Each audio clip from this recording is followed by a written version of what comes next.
Let's talk about a little reboot of some show from the 90s, Animaniacs. Um, yeah, I reviewed the whole series like a while ago. I love Animaniacs. Great show. A lot of the jokes still hold up. Such a great show. Obviously, there needed to be some changes when they were going to bring it back. And when I heard they were doing a reboot, I was like, okay, makes sense, but is it going to be any good? I don't know. Then I heard, hey, we got Steven Spielberg back to produce and all the original people, voice actors. I went, oh, so this isn't a reboot. This is a revival. That's what I thought. And I watched the trailer, and it was like, yeah, we're reviving it. So a revival is different because a reboot is everything's gone. It's different. Like this, you get this to this. This is a reboot. This is a revival where it's the same show just continued with some slight differences, though I will say, because they did omit a lot of characters. They Buttons and Mindy, Rita and Runt, um, Slappy and Skippy, the Good Feathers. X out. If your name is not Pinky in the Brain, Yakko, Wacko, Warner, and Dot, screw you. You're out of here. Some of those I think were for the best. The Good Feathers, liked them, but they were really only funny for just a couple episodes. Just a couple episodes. And the rest of it was like, yeah, you're not really funny throughout the entire show. And so yeah, I was okay with that. Button chases Mindy. That skit was like, okay, you used it so much. There's literally nothing more to do with it. And then Slappy and Skippy, I'm like, why admit them? They were so good, and there was never really a terrible skit with those characters. Why would they admit them? And Rita and Rent, I could see that. Not a lot of people like them, and they were parodying a lot of really good stuff, but it just, I don't know. I don't know how they would have worked today. I don't think they would have. I just don't get the Slappy and Skippy thing. But yeah, there are complaints I do have with this show, but overall, it's a pretty great revival. The animation is gorgeous. It looks new, beautiful, but it also looks classic, and and it's just gorgeous. And a lot of the voice acting is just as good as it was back in the day. Such fantastic stuff.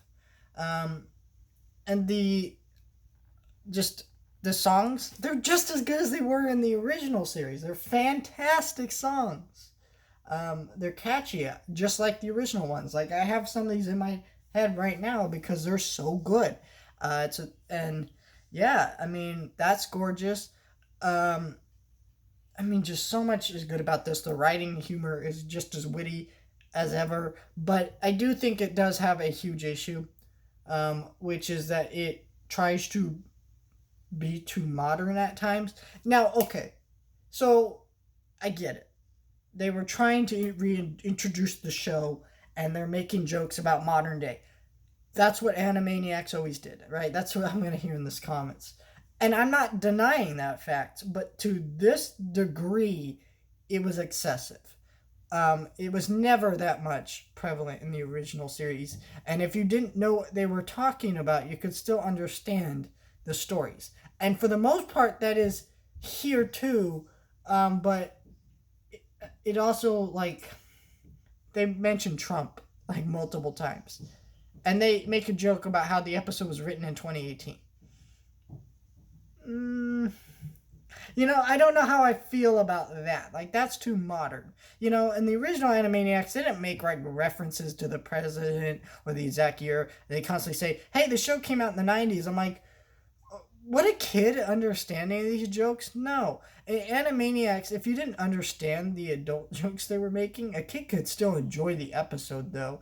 Just this doesn't seem like that's possible at some points. Like some points, I think kids are going to be really confused with this because, while Animaniacs is beloved by a lot of adults, it's still a kid show. It's still a show that children will be watching more than adults, I would say. And so making this show kind of doing that in mind, I think causes some issues.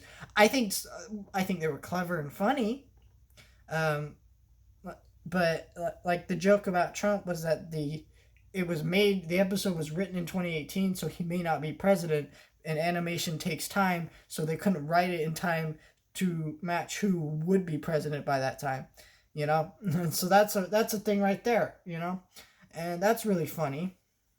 But it's just like there's a lot of issues with the story and the writing. Sometimes when it comes to that, it's not so big it ruins the show. It's just that could have been better. Um, but like I said, great revival. I think Pinky and the Brain are just as funny as ever. The theme song, I was watching it and I was like, why? Like this is the exact same theme song, except they omitted the lyrics about some of the other characters that were in the show because they're no longer in the show. Which again, I would like to see what I would like to see an interview with the creators of this reboot and ask why they omitted some of these characters, because some of them there's good reasons. I could see why. Some of them are like, did you need to omit them? But yeah, I really like this show. My only issue with this show is this is part of a trilogy of revivals coming out, right? Because Steven Spielberg produced three shows for Warner Brothers back in the day: Animaniacs, Tiny Toon Adventures, and then he also produced Freakazoid. Well, those are all getting revivals across different platforms, different streaming services. So you're going to have Hulu Animaniacs, HBO Max, Tiny Toons, and Freakazoid. And that really pisses me off. I shouldn't have to scatter to find shows. And that's one thing I'm getting sick of with streaming. I don't want to have to scatter to watch the thing I want to watch. I'd rather it just be on one service or even three, but more than three, unacceptable. It is just getting too absurd out there for me. I love this show and I want to support its other revivals because those were also great series and I want to see more of them. But especially if they're like this, but just the way they're scattering them just does not work. And it bothers me. But it's not too much of a big deal. I'm excited for this show to continue. I really loved it. If you have Hulu, check it out. If you have the ESPN Disney Plus bundle, check it out. It is so incredibly good. One of the best revivals. I remember when DuckTales came out, that was a really good revival, but this is so much better than that. Um, I think it's so good. I think Rocky and Bullwinkle on Amazon Prime and Animaniacs and DuckTales are the three best revivals of animated shows in the last 20 years.